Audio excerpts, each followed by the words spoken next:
Kot veste, vodaj ta teden z Juretom Godlerjem, kot veste, kritično lotevamo politikov, radi prodremo v psiho teh ljudi, ki nam vladajo, a vendarle na nekem nivoju pa ne moremo do njih.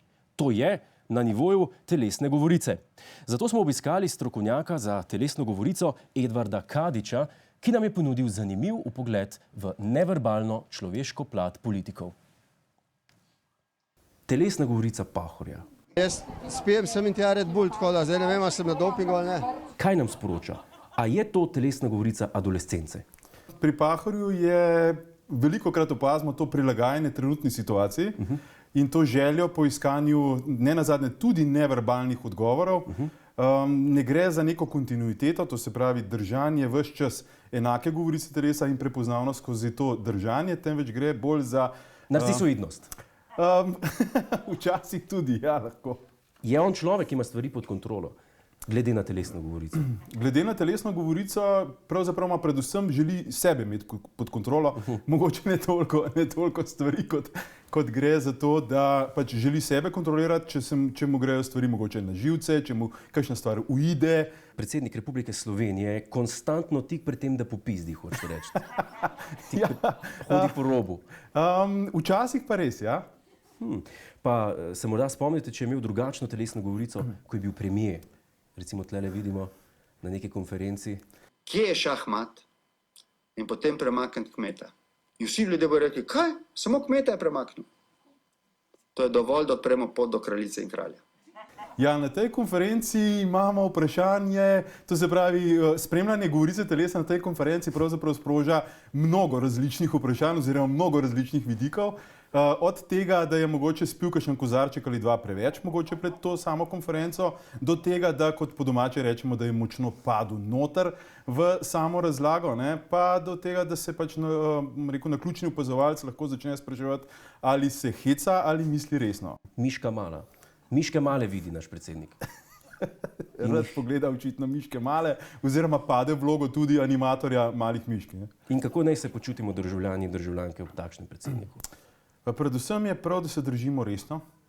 Da je vsaj nekdo resen. Ja, da je vsaj nekdo resen, da ima pozitiven odziv pravzaprav. Pejva zdaj na Janeza Janšo. Ta vprašanja, ki pa skušajo to relativizirati ali pa celo smešiti, so pa na liniji politike, ki jih večina slovenskih medijev vodi v zadnjih mesecih do tega vprašanja, in ta politika je neposredno odgovorna za 130 mrtvih v Parizu. Je pri njemu zaznati kakšne diktatorske poteze? No, Janez Janša ima zelo izdelano govorico telesa v smislu, da je njegova govorica telesa minimalizirana. Torej, da ne gre za velike odklone, da ne gre tudi navzven za neke velike spremembe v razpoloženju. Tako da tovrstno govorico telesa res pogosto hitro pripišemo diktatorjem, tako da je odgovor vsaj na pol ja. Zakaj ženske tako padajo nanj? Človek nima las. Ja, dekleta imajo rade vodjo, to se pravi vodjo tropa. Samca. Alfa samca. Alfa samec je tisti, ki zna poskrbeti za trop. Koliko on kaj laže po vaše, kolikor se da razbrati? Zdaj, o laganju je pri govorici telesa zelo težko govoriti, ker zelo hitro ujamemo sebe v rep, kaj pa, če on toliko verjame v karkoli že verjame, da ne govori laži, temveč govori zgolj resnico, kljub temu, da mi to razumemo kot laž. Pa pejva zdaj na Zorana Jankovića. To je prišlo priliko, da skrbijo za ta svoj prelep konc, ne, in bo lahko uživali, ko pa prišli otroci iz vrtca, ne, ko pa prišli otroci iz šole, ne, in bo lahko še tako majhen trgu svoje jabolko. Kaj je tale de? A je to govorna navada, ki kaj maskira, pa da tudi mi ne vemo? Ja, zagotovo gre za mašilo. To mašilo, ki ga uporablja on, ga uporablja na koncu stavkov. To pomeni, da gre za manjko samozavesti oziroma za to veliko željo po potrditvi strani javnosti. Kaj pa s tem vztrajnim nasmeškom, ki se ga ne reši nikoli? Ni važno, na kaj o čem govori. Ja, ta filmski nasmešek je pravzaprav zelo neprivlačen lahko, še posebej, kadar govori o neprijetnih temah zanj. Takrat je pravzaprav njegov obraz še toliko bolj podoben nekakšnem semaforju, kjer tudi zelo nevešče oko vidi, da laže oziroma poskuša prikriti stvari oziroma jih prikazati drugače, kot v resnici so. Kaj pa Karel Erjavec? Vi 36 dni, gospod Mramor 10. A jaz sem koristil 36 dni letos. po podatkih iz vaše pisarne. V redu. On je meni že od nekdaj sumljiv. Ne?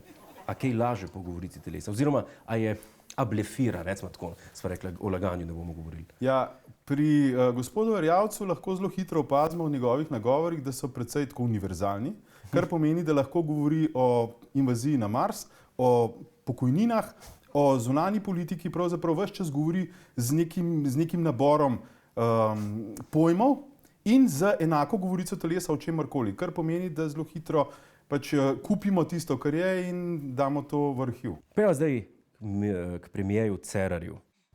Okrepili ga bomo, če bo potrebno, tudi s tehničnimi ovirami, tudi z ograjo. Kaj smo to eno pišče zvalili, mi povejte, z njegovo držo? Je to drža za premijeja? Ja, pravzaprav je edini pravi premierski nastop bil prav v najbolj neprimernem trenutku po moji osebni oceni v odzivu na stavko policistov. Kje v Evropi danes policija stavka, mi povejte? Ne, da bi niti zaključili razgovore in pogajanje. Se zdi, da je to človek, ki ima situacijo pod kontrolo, glede na to, da spominja na Chaplinovega Capina? Z stališča govorice telesa gre predvsem za neko skrivanje za uniformnostjo, kar pomeni, da gre za precej vnaprej pripravljene neke gibe, ki so pač videni in potem povzeti. Težko bi rekel, da gre za neko strašno vajo v ozadju, temveč gre zgolj za neko tako, kako bi rekel, popoldanske treninge pred ogledalom, kako čim boljši spasti. Tako da in iz tega naslova težko govorimo o nekem poudarjanju nekih lastnosti. A ga baba komandira doma? Včasih žal daje tako vtis. Hvala za ogled, ne pozabi pa tudi na Ta teden z Juretom Godlerjem ob četrtkih ob 22:40 na Planetu.